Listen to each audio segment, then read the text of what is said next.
Okay. So you may get a question like this. Discuss the ovulatory causes of infertility and describe the tests of ovulation and management of anovulation. So you may get a 4 marks question like tests of ovulation or ovulation induction drugs or management of anovulation or PCOD treatment. All this is anovulation. So please concentrate. So what are the ovulation defects that causes infertility? So anovulation is the cause of ovulatory infertility. So what is anovulation? Anovulation is failure of release of ovum from the ovarian follicle. From the Graafian follicle, it matures, but it does not release the ovum. That is anovulation. This anovulation contributes to 30 to 40% of cases of infertility. So most common female factor of female infertility is ovulatory causes, that is anovulation. What are the various causes for anovulation? Physiological anovulation is seen before puberty, during pregnancy, in the immediate postpartum period and after abortion for 2 to 3 months, then in the perimenopausal period and after menopause. Whereas pathological anovulation can be due to various causes like central causes, hypothalamic dysfunction, maybe due to severe stress, and pituitary adenomas, pituitary dysfunction, and endocrinopathies like hyperprolactinemia, hypothyroidism, and other hormonal disturbances in PCOS.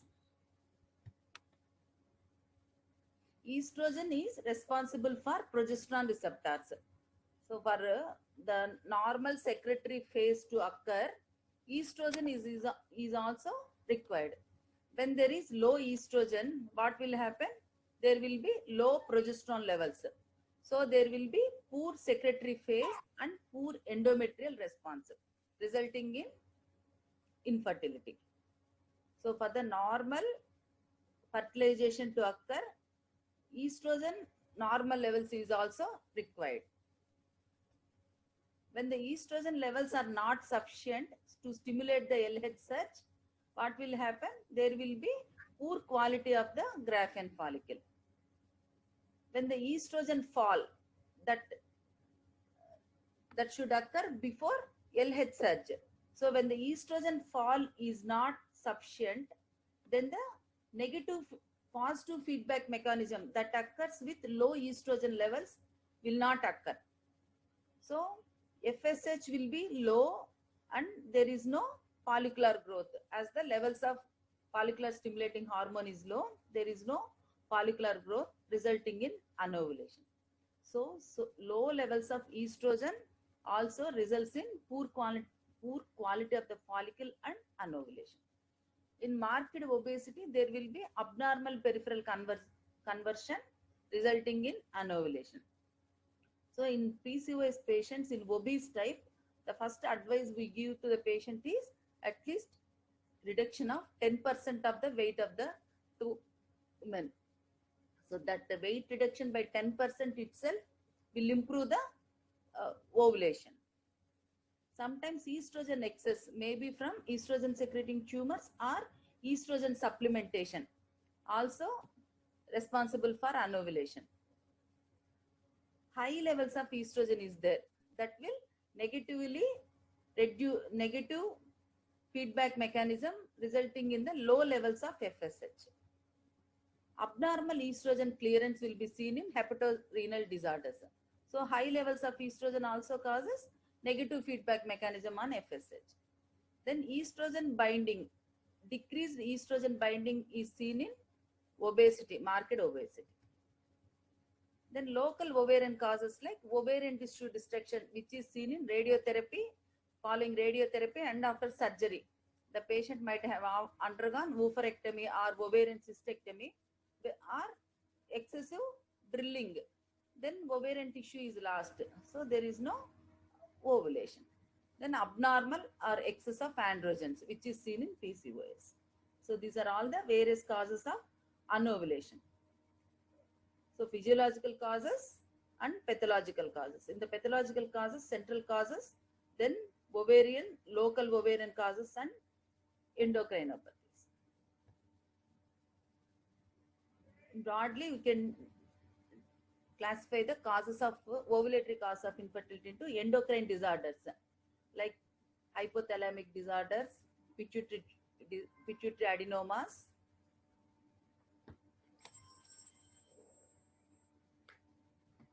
hypothyroidism, hyperthyroidism, and hyperandrogenism.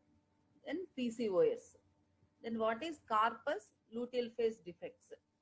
In the luteal phase defects, the luteal phase, that is secretory phase, may be shortened or the progesterone secretion may be insufficient. Then in peri-ovarian adhesions also results in this. Then, so coming to tests of ovulation, how you can identify that ovulation has occurred? What are the various tests to identify ovulation? There are basal body temperature, endometrial biopsy, Fern test or cervical mucus study, then ultrasonographic serial follicular study, and hormonosis. Let us discuss each in detail. So in the basal body temperature, at the time of ovulation, there is fall in body temperature by 0.5 degrees Fahrenheit. Whereas once the ovulation occurs, under the influence of progesterone, which is a thermogenic hormone, the body temperature rises by 0.5 to 1 degree Fahrenheit. So when there is rise of body temperature by 0.5 to 1 degree Fahrenheit, it is a presumptive evidence that ovulation has occurred and there is normally functioning corpus luteum. But it requires, what are the requirements for recording of this basal body temperature?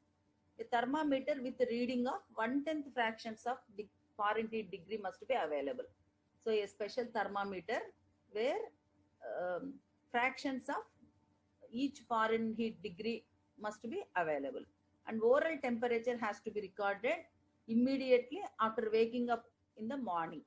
So patient should not consume any hot or cool drinks before checking the basal body temperature.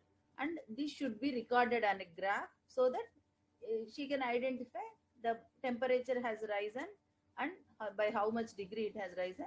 That can be easily recognized when it is recorded on a graph. So these are the requirements for maintaining a basal body temperature chart.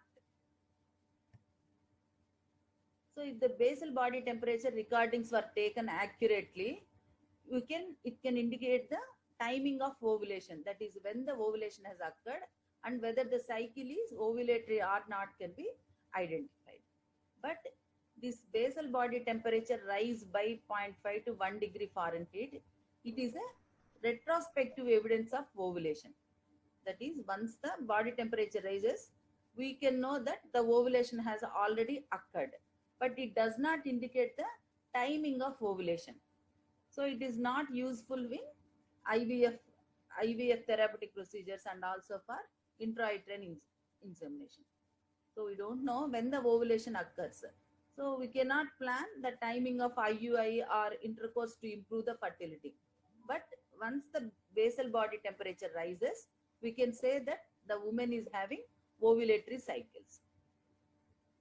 But nowadays we are not using this BBT, basal body temperature, because it does not reveal any corpus luteal phase insufficiencies and also defective folliculogenesis. So why you are not using this BBT nowadays for as a test of ovulation? It is very tedious to record the BBT daily and it is not very accurate, and it is a retrospective evidence of ovulation. And other better modalities for ovarian function monitoring are available, like serial sonographic monitoring.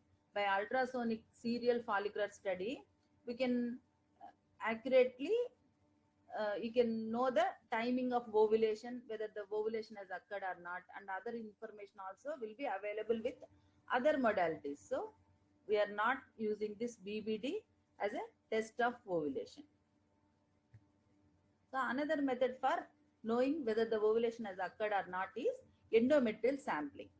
So you take the endometrial biopsy, that is a small fragments of endometrium is taken by curettings, and it is seen under the, and it is spreaded on a microscope fixed with formalin and seen under the microscope. If you see the, it is usually this endometrial sampling for infertility is usually done 1 to 2 days before menstruation.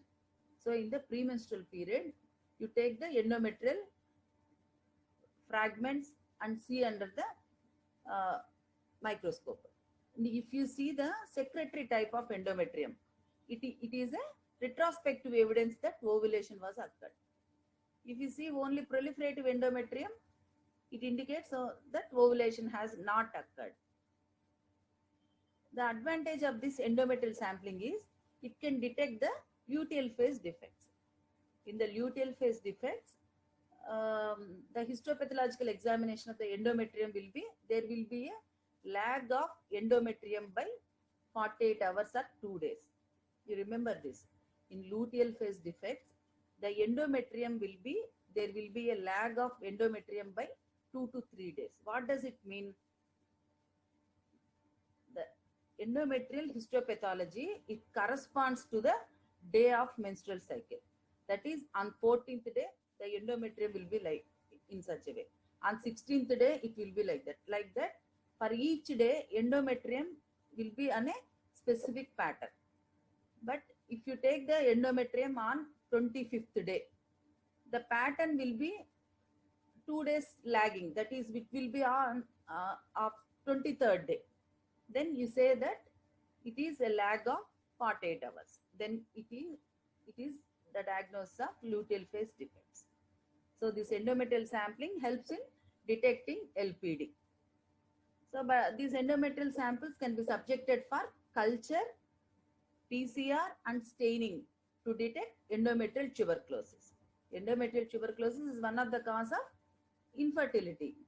Then, so this endometrial sampling you can subject for testing to rule out endometrial tuberculosis.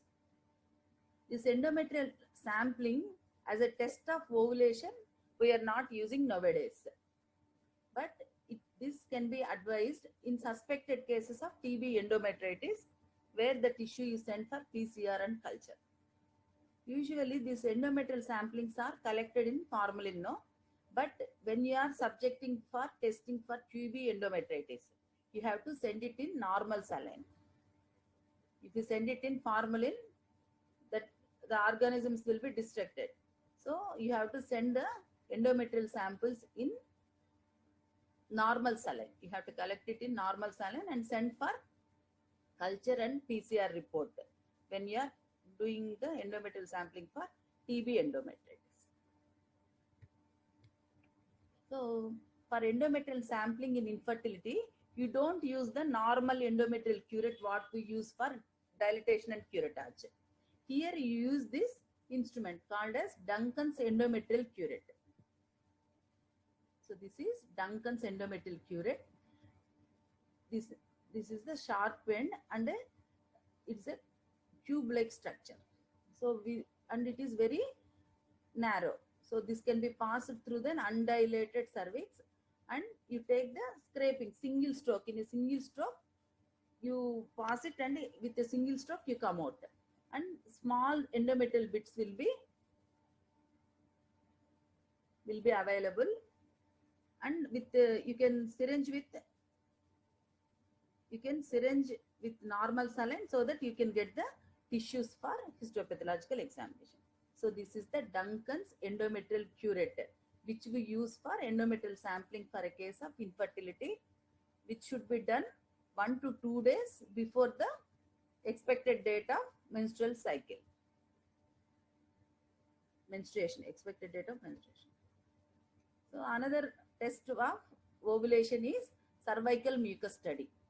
So to identify ovulation, one method is charting the basal body temperature. Another one is endometrial biopsy. Third one is cervical mucus study or Fern's test.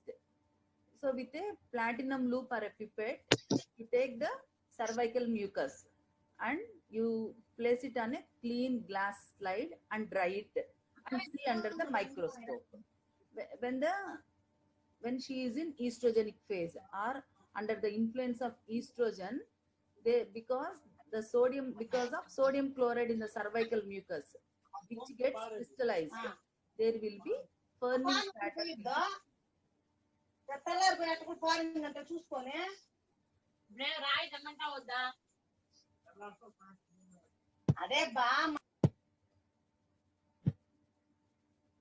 So ferning pattern will be seen.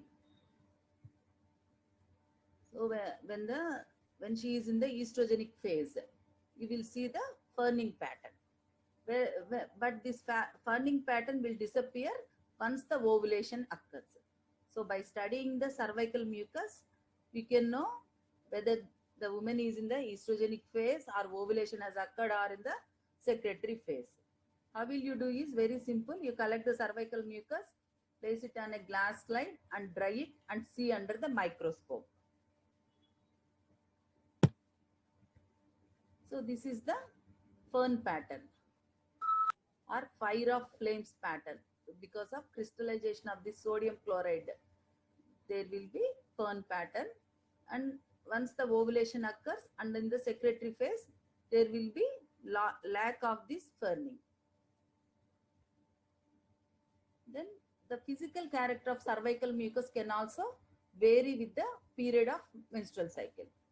Before ovulation, the cervical mucus, how it will be?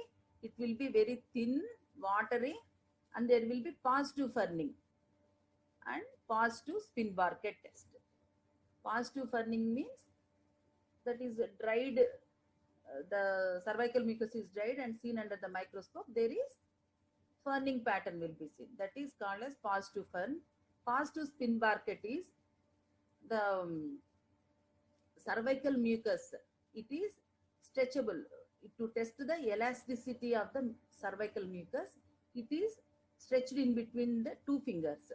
So if it is stretchable to 10 centimeters, it is positive Spin-Barrett. So before ovulation, what is the physical characters of cervical mucus? It will be thin, watery, positive ferning and positive Spin-Barrett. Whereas after ovulation, the cervical mucus becomes thick, scanty, and the ferning will be lost, and Spin-Barrett, the property of Spin-Barrett will be lost. So what is this Spin-Barrett test or thread test? The cervical mucus can withstand a stretch of 10 centimeters due to elasticity under the estrogenic influence. So in the proliferative phase, the cervical mucus, you can stretch the cervical mucus in between fingers to a distance of about 10 centimeters. But this elasticity will be lost once ovulation occurs and in the secretory phase. So what is meant by tact? TACK, tact. The property of the cervical mucus, where in secretory phase, the mucus becomes tenacious, that is, it is breakable, it is easily breakable, and viscosity increases, that is, it becomes thick, and there is loss of Spin-Barrett and breaks under tension, is called as tact. Okay. So in the estrogenic phase, that is in the first half of the menstrual cycle, there is positive ferning and positive Spin-Barrett. Whereas in the secretory phase, the ferning is lost and Spin-Barrett test will be negative, and this is called as TACK, TACK. So there is also one scoring system called as Insler scoring system to denote the cervical mucus characters. So there are 4 parameters are taken in the original Insler scoring system. They are the mucus when it is present or not, that is quantity of the mucus, Spin-Barrettism, then ferning, and how is the cervix. And scoring is given like 0, 1, 2, 3. The mucus is absent, 0 score is given. The mucus quantity is very less, then it is called as poor. In drops, the cervical mucus is present and plenty is present, score of 3 is given. When the cervical mucus spin bark, that is, it is easily breakable means zero scoring. It is stretchable to 2 to 3 centimeters means score 1 is given. Then it is stretchable to 4 to 6 means 2 score given. Then it is stretchable to 8 to 10 means the count of 3 is given. When the ferning is absent, score of 0. When there is linear ferning, 1, incomplete ferning, 2, and fully developed dendrites, that is all branching pattern of mucus of flames. That typical pattern, if it is present, the score of 3 is given. Cervix, if it is closed, 0 score. Partly open, 1. When it is open, that is admitting finger is 2. Very open means 3. Like that, score counting is given, and the total score, depending upon the total score, we can know. When it is 0 to 3, it is inadequate follicular maturation. 10 to 12 means optimal maturation. 10 to 13 is before ovulation, there will be optimal maturation, and insular scoring will be between 10 to 13. Then in the modified insular score, another parameter, that is cellularity, is added. So in the modified insular score, there will be 5 parameters, whereas in the original insular, only 4 parameters are there. In the modified, 5 parameters. They are quantity. In the original, they have given as poor, good, plenty, like that given, no. But here they have mentioned the quantity, so that there is no individual variations. The quantity is 0 ml, 0.1 ml, 0.2 ml, and more than 0.3 ml. Viscosity is thick. The texture is thick, intermediate texture, viscous, and normal. Cellularity is 11 cells per high power field, 0 score. 1 is 6 to 10 cells per high power field, that is epithelial cells. 1 to 5 cells and 0 cells, scoring of 3 is given. Ferning is no crystallization, atypical pattern, 15 to 20 stems and 30 to 40 stems. If it is present, score of 3 is given. Spin barket, less than 1 centimeter stretchable, 1 to 4 centimeters, score of 1. 5 to 8 centimeters stretchable means score of 2, and more than 9 centimeters is 3. You can remember, there is insular scoring system to study the cervical mucus, whether the follicular maturation has occurred or not. That is the cervical mucus scoring system to know the hormonal status while investigating a case of infertility. So another method to know the ovulation has occurred or not, that is the test of ovulation, is ultrasonographic follicular monitoring, what we routinely call it as serial follicular study. So this is the standard and indispensable for monitoring of follicular growth. Whenever you are asked, how will you know that ovulation has occurred or not, how will you monitor the ovulation, means you have to say by ultrasonographic serial follicular study. But for theory purpose, you should remember the basal body temperature, endometrial biopsy, and cervical mucus scoring and all. But what we follow is ultrasonographic follicular monitoring. So this is useful for detecting the timing of ovulation in IVF procedures for IUI, and also for timing of intercourse. What is the normal follicular growth? So on the day 2, if you do ultrasonographic examination, in the ovaries there will be Graafian that is follicles will be there. Out of those, one dominant follicle will grow in one cycle, in one ovary only. In 1 month, in one cycle, in one ovary only, one follicle will be dominant. And that dominant follicle, what is the growth rate? The growth rate is 1 to 2 millimeters daily. So in the ultrasound, you can identify one follicle will be increasing in size. So that is the dominant follicle, and in that cycle. So that follicle will increase the size by 1 to 2 millimeters per day, and it will reach a maximum of 20 mm, around 18 to 20 mm by day 13 or 14, like that. Then it will rupture and ovulation occurs. By ultrasonographic examination, you can clearly note by transvaginal ultrasonography, you can know one follicle is growing and reached the maximum size. So how will you know that the ovulation has occurred or not? So ultrasonographic evidence of ovulation is there is sudden disappearance of that dominant follicle and appearance of free fluid in the pouch of Douglas. So these two things will say that the ovulation has occurred.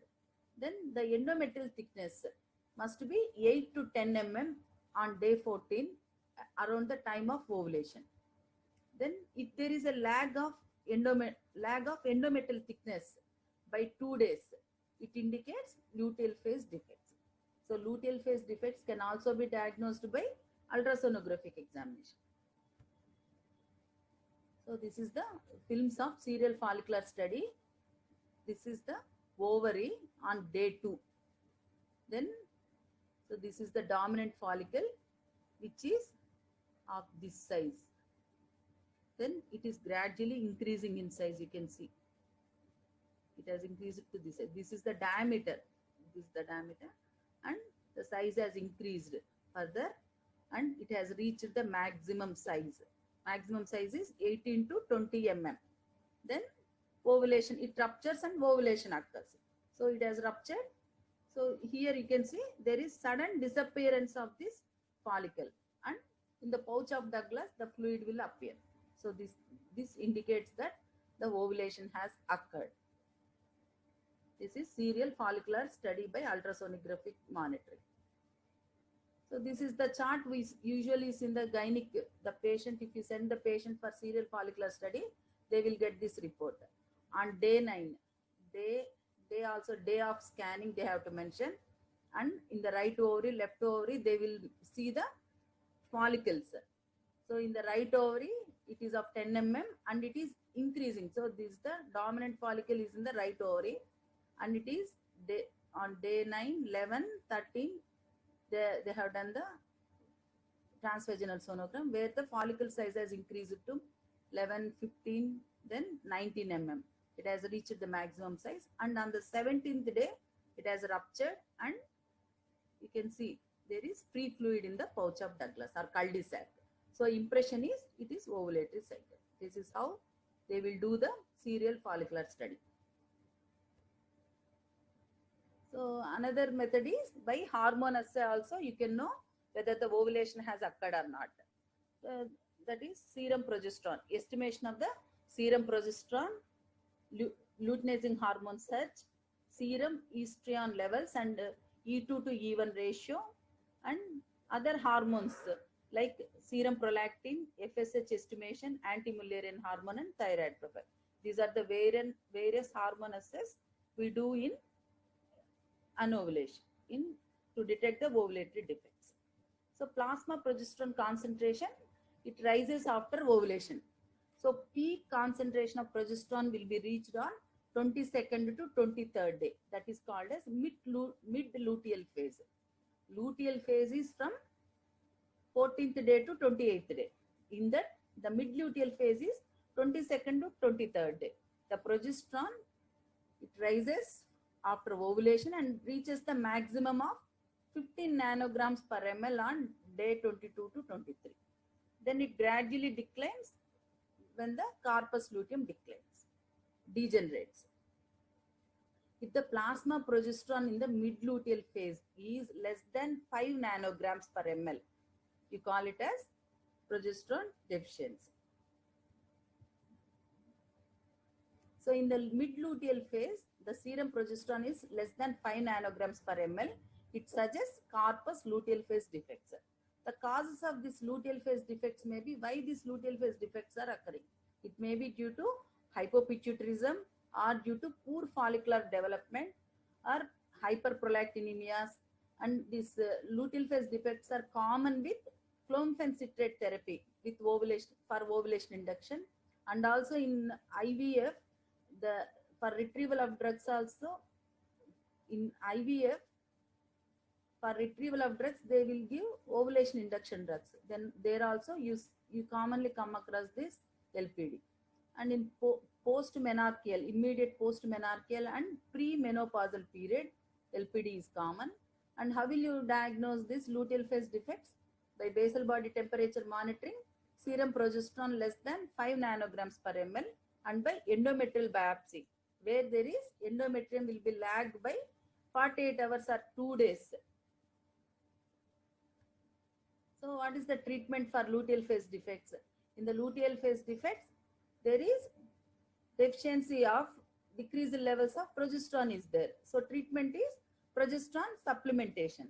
This progesterone can be given in the form of oral form, that is oral micronized progesterone 100 milligrams 2 times a day in the secretory phase, or vaginal pessaries, vaginal progesterone pessaries can be kept 300 milligrams 2 times daily, or weekly injection of proluton injections, that is progesterone injections 500 milligrams intramuscular can be given weekly, or another form of progesterone is dydrogesterone oral tablets 10 milligrams 2 times a day can be given, and injection human chorionic gonadotropin 5,000 to 10,000 international units weekly also increases the progesterone levels. This is how you treat the luteal phase defects with progesterone, oral, suppositories, injections, and dydrogesterone, and also human chorionic gonadotropin weekly injections.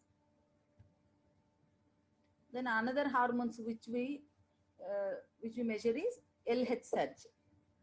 Luteinizing hormone surge occurs 24 hours prior to ovulation. In other way, once there is LH surge, the ovulation will occur within 24 to 48 hours. Serum LH is 5 to 20 international units per ml, and the elevation of serum LH by 2 to 3 folds indicates that LH surge has occurred. Usually these LH kits will be available. The patient herself can use these LH kits, and whether the LH surge has occurred or not, she can note in that with that kits. Once the LH kit occurs, it is a predictor of ovulation, impending ovulation, and appropriate time of ovulation can be known, and advising coitus around this time of ovulation, it improves the conception. So that once you can predict the timing of ovulation with the help of LH surge, you can plan IUI or IVF procedures. So LH surge, that is LH increase by 2 to 3 folds. It indicates LH surge, and within 24 to 48 hours, the ovulation will occur.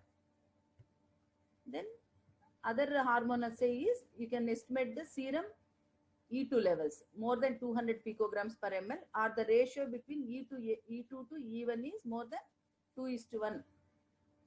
Then serum FSH and LH estimation.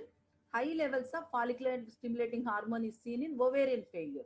That is, though the follicular stimulating hormone is high, the ovary is not responding. So in ovarian failure, you will see high levels of FSH. Whereas low levels of FSH is seen in pituitary dysfunction and hypothalamic dysfunctions. Then hyperprolactinemia is also one cause of anovulation. So the prolactin may be the source of this prolactin may be from pituitary adenomas, or in hypothyroidism, or some drugs also will cause hyperprolactinemia like metoclopramide, cimetidine, methyl dopa. Then how will you diagnose this? For any case of hyperprolactinemia, serum prolactin levels has to be estimated, and simultaneously you have to do serum TSH levels also. And if the serum prolactin levels is more than 25 nanograms per ml, then you have to ask for X-ray skull lateral view for visualization of the pituitary fossa. Then CT scan is also you have to advise. Then treatment of hyperprolactinemia is you can know whether it is macroadenomas or microadenomas. If it is a pituitary macroadenoma, it has to be removed by surgery, that is transpyramidal approach or transnasal approach, like that. They will remove the pituitary adenomas. Whereas if it is microadenomas, the treatment for hyperprolactinemia is with bromergopriptin in previous days. Now we are using cabergoline. So treatment of anovulation or ovulatory defects is with the following drugs. They are clomfencitrate, letrozole, combined clomfencitrate and human menotropal gonadotropin, then GnRH analogs, prednisolone, dexamethasone, then lap ovarian drilling for PCOS. Other drugs for hyperprolactinemia is cabergoline and bromergopripine. So management of ovulation, you can divide it into medical management and surgical management. In the medical management, the drugs, all the drugs we have discussed, that is clomfencitrate, letrozole, clomfencitrate plus letrozole, GnRH analogs, prednisolone, dexamethasone. Then surgical management is laparoscopic ovarian drilling. So this clomfencitrate and letrozole, they can be asked as 4 marks questions or 2 marks questions. This clomfencitrate is a synthetic compound chemically related to diethyl stilbestrol. It has both anti-estrogenic and weakly estrogenic actions. So because of this anti-estrogenic effect, it will cause endometrial thinning and also cervical mucus becomes thin. Dose is 50 milligrams to 100 milligrams daily for 5 days it is given. That is starting from the second day, second, third, fourth, fifth and sixth day of the menstrual cycle. The patient has to take 50 or 100 milligrams depending upon the weight at night time for 5 days. Then ovulation will be expected on the 14th day of the cycle, that is 5 to 12 days after the last day of therapy. So for ovulation monitoring, ultrasound folliculometry has to be done. That is ultrasonographic serial follicular study will do. LH kits also can be useful and serum progesterone estimation can be used. The ovulation rate with clomfencitrate is 80 to 85%. Conception rate, that is pregnancy rate, is 40%. But there is more chances of endometrial unresponsiveness, that is thin endometrium will be there. Whereas letrozole is non-steroidal aromatase inhibitor, but it is superior to clomfencitrate as it does not have any anti-estrogenic effects. Dose is 2.5 milligrams once daily from 2nd to 7th day. That is clomfencitrate also has to be taken on 2nd to 7th day. Like that, letrozole is also to be taken on 2nd to 7th day of the cycle, or a single dose, atom dose of 20 milligrams can be taken on day 3. The ovulation rate is 90%, pregnancy rate is 40 to 50%. It has no effects on endometrium and cervical mucus, so it is superior when compared to clomfencitrate. It is contraindicated in hepatic dysfunction. The main side effect is dizziness. So along with clomfencitrate, you can give human menotropal gonadotropin injections, that is 75 units intramuscular on 3, 5 and 7th day to improve the follicular growth. This, instead of this human menotropal gonadotropins, which contains FSH and LH, these gonadotropin releasing hormones are more superior when compared to HMG, because less monitoring will be can be given for follicular growth. So this HMG is given on day 3, day 5 and day 7. And patient is subjected for serial follicular study. And we can see the follicle is growing and reaching the maximum size of 18 to 20 mm. So if the follicle has to rupture within 24 hours. If it does not rupture and it is increasing in size only, then you will give injection HCG 5,000 units or 10,000 units. So that will facilitate the ovulation, rupture of that follicle. Then these gonadotropin releasing hormones are superior when compared to HMG, and this monitoring is not required. Then if the patient is having anovulation with raised androstenedione levels, then you can give tablet prednisolone 5 milligrams in the morning and 2.5 milligrams in the night. Daily you can give in case of hyperandrogenism. Instead of prednisolone, dexamethasone can also be used. 5 milligrams daily, 1 tablet per day. So what are the complications with ovulation induction with clomiphene citrate and letrozole?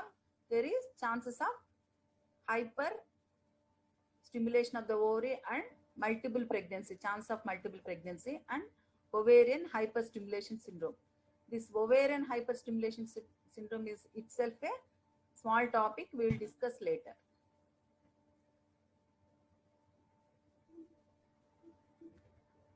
So we have completed the ovarian factors for female infertility. That is also very important question. So you should know what are the ovarian defects, ovulatory defects causing female infertility. Then what are the tests of ovulation and how will you treat anovulation. Then coming to peritoneal causes. These peritoneal causes, like any adhesions are there in the peritubal region that will interfere with the motility of the fallopian tube and also vascularity, so resulting in anovulation. These peritubal adhesions may be due to infections like pelvic inflammatory diseases or any surgical procedures like appendicectomy or some operation, bowel surgery might have done, so causing peritubal adhesions. Or sometimes organized pelvic hematoma also forms adhesions in the pelvis. Like the patient might have had ruptured ectopic pregnancy, so that hematoma has organized and adhesions may be there. Or a chocolate cyst may have ruptured and hematoma may be there. And endometriosis and pelvic irradiation also leads to adhesions. Then the diagnosis of peritoneal adhesions is by laparoscopy, and treatment is, if adhesions are there, laparoscopy adenolysis or ablation of the endometriosis and removal of the chocolate cyst must be done. Then how do you grade these peritubal adhesions? So just for completion's sake, it is graded into grade 1, 2 and 3. Grade 1 is peritubal adhesions are there only involved in the outer 1/3 of the fallopian tube. That is grade 1. So if the whole tube is involved, adhesions are there involving the whole tube, it is grade 2. Grade 3 adhesions means there is frozen pelvis and there is no plane of cleavage between the pelvic organs. Then you call it as frozen pelvis. Usually this frozen pelvis is seen in endometriosis in the stage 4 endometriosis, and also in the sepsis, any PID in the stage 4, we see this frozen pelvis. And also in the post-operative, any after post-surgical conditions also, there will be dense pelvic adhesions resulting in frozen pelvis. So coming to assisted ART or assisted reproductive technology, it will come as a 4 marks question, or in the infertility case they will ask you about basics. So what is ART? Assisted, you should know the expansion forms for all these things: ART, IVF, GIFT, ICSI, all these expanded forms you should know.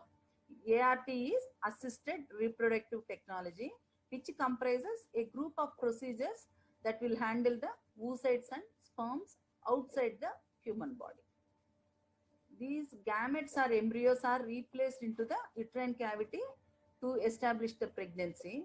The success rate with IVF, that is in vitro fertilization, is only 20 to 40%. It is only, they say that it is only 20 to 25% only. Success rate with IVF is only 20 to 25%. So who has done first successful IVF? It is Steptoe and Edwards, and the first IVF baby is Louis Brown in 1978.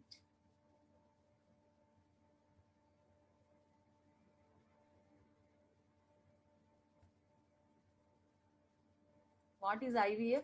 Can anybody answer? What is IVF? Expansion forms of IVF, GIFT, GIFT, GIFT, ICSI. In chat box you can type text. What is IVF?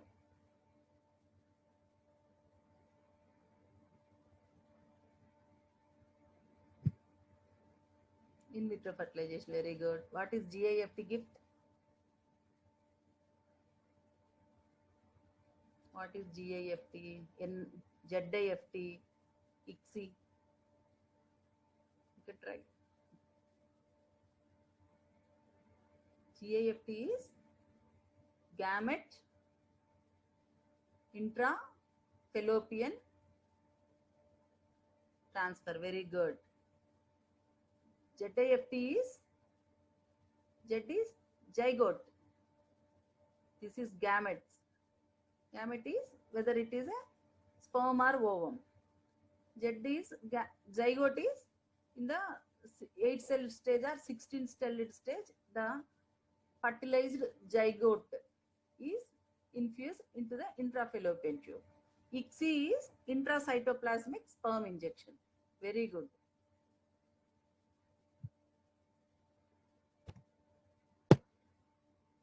So ART is assisted reproductive technology. These are non-coital methods of conception.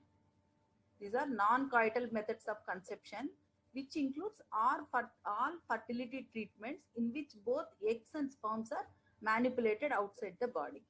Various types of ART include in vitro fertilization, zygote intrafallopian transfer, and gamete intrafallopian transfer.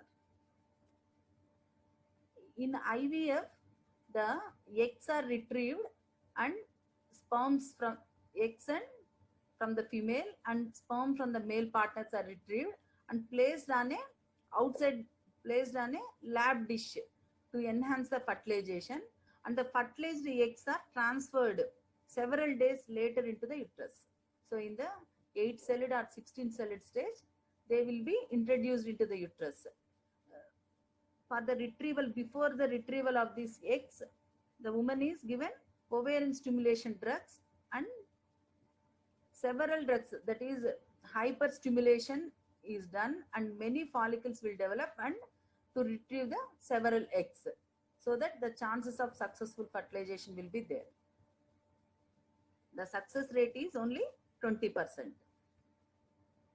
That is IVF. Sperm and eggs are retrieved after ovulation induction and they are fertilized outside the body. The fertilized zygote in the 8 or 16 cell stage introduced into the uterine cavity for implantation to occur. That is IVF. The success rate is only 20%. Whereas GIFT, that is gamete intrafallopian transfer, where they will do ovarian stimulation, they retrieve the eggs, place a mixture of sperm and eggs directly into the woman's fallopian tube. So here the gametes are introduced into the fallopian tube, waiting for the spontaneous fertilization to occur in the fallopian tube itself. You may get, this is also PG NEET question. In GIFT, fertilization occurs in outside the body or in the uterine cavity or in the fallopian tube. It is in the fallopian tube. The GIFT does not allow visual confirmation of fertilization. So we don't know whether the fertilization has occurred or not. The success rate with this is about 28%. It is a little higher than IVF. So in GIFT, that is zygote intrafallopian transfer, where it is also called as tubal embryo transfer. In IVF, the embryo is transferred into the uterine cavity in vitro fertilization. Whereas in GIFT, the embryo is transferred into the fallopian tube. The actual fertilization takes place in the lab dish, but the fertilized eggs are placed directly into the fallopian tube, and the success rate is around 29%. So ICSI is intracytoplasmic sperm injection, where the single sperm of good quality is injected into the egg. The woman is administered fertility drugs, that is ovulation induction drugs, before the procedure, so that multiple eggs will be available and only active undamaged sperms are selected and these are injected into the eggs. The fertilization rate is 65%, you can see, and implantation into the uterus will take place within 72 hours after egg. So the sperm is injected into the egg and fertilization occurs and that will be implanted. So intracytoplasmic sperm injections. Success rate is around 35 to 40%. It is much higher than when compared to IVF, GIFT and GIFT. So other methods you should also know is cryopreservation of sperms, ovum, seminal samples, ovum and also eggs is also available. Then ovum donation, if the woman is having no ovarian reserves, then ovum donation can be done from the donors. Sometimes ovarian transplantation, particularly in chromosomal abnormalities or ovarian destruction after exposure to radiation or any surgery, you can advise ovarian transplantation. Then next option is surrogacy, that is from the implanted into another woman's womb, that is surrogacy. Then adaptation is the last resort. Now the latest one is, which is under research, is uterine implantation.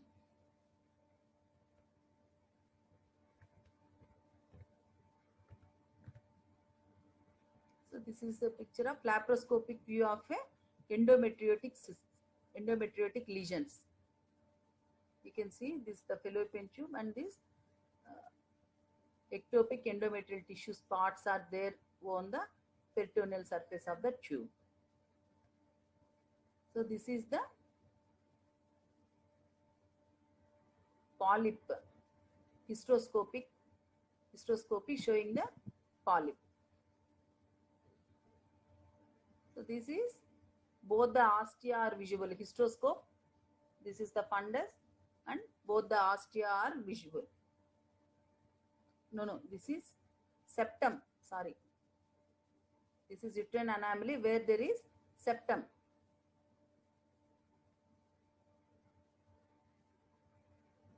So this is laparoscopic view showing the uterus and fallopian tube, pelvic structures.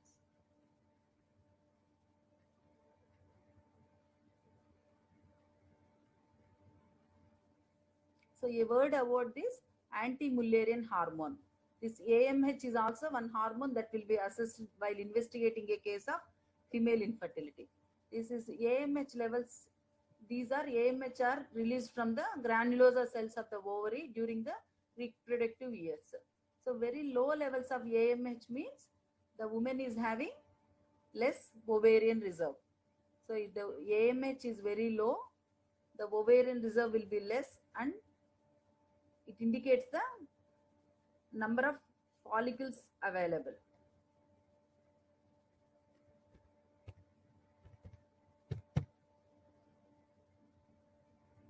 So a word about this postcoital test.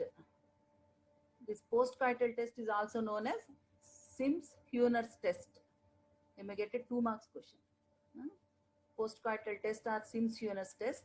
It is used to test the adequacy of the coital technique, that is whether the coital technique is adequate or not, and to study the cervical mucus, sperm and degree of sperm penetration through the cervical mucus. Immediately after the intercourse, this test is done within 2 hours, 2 to 12 hours they say. The test is performed within 2 to 12 hours after the intercourse, and a specimen from the cervical mucus is obtained and examined under the microscope. What are the things they will see? They will see the quantity of the mucus, quality of the mucus, that is Osler scoring they can see, and the number of sperms and the motility, motile sperms, that is forward moving sperms are noted. So the cervical mucus, whether it is stretched at least 2 centimeters or not, it is normal. If it cannot stretch 2 centimeters, it is abnormal. Furning pattern is present or not. And in the microscopy, 10 motile, forward moving motile cells are sperms present means it is normal. Less than 10 motile sperms means it is abnormal. So postcoital test or Sims-Hühner's test, a 2 marks question. where cervical mucus is obtained after the intercourse. Within 2 to 12 hours it is examined for mucus character, ferning pattern, and also the sperms, number of sperms and motility. The postcoital test result good means normal amount of sperms, that is more than 10 sperms are present. The sperms are moving forward through the cervical mucus and the mucus stretches at least by 2 inches, that is 5 centimeters. Poor postcoital test means the mucus cannot stretch 2 centimeters, no sperms, or more number of dead sperms are available and sperms are clumped. So Miller-Kucherov test, that is sperm penetration test. Yesterday I have not told. What do you mean by Miller-Kucherov test? The cervical mucus of the wife at the time of ovulation is placed on a slide and semen of the husband is placed alongside, and penetration of the sperms into the cervical mucus is studied under the microscope. This is called as Miller-Kucherov test. So these are the postcoital test, Muller-Kucherov test. This will indicate the sperm penetration into the cervical mucus. That is whether the sperm can penetrate the mucus or not. So this is cervical mucus and this is the semen sample. And they will see whether these sperms can penetrate into the mucus or not. So this is for completion sake. So any doubts you can express in the group. So this is infertility topic is very important. You please prepare notes regarding male infertility, in female infertility, each type, tubal factors, uterine factors, ovarian factors, and also ovulation induction drugs, treatment of anovulation, then tuboplasty, all these things you have to prepare. You will get definitely 1 or 2 questions in this topic. Okay, thank you.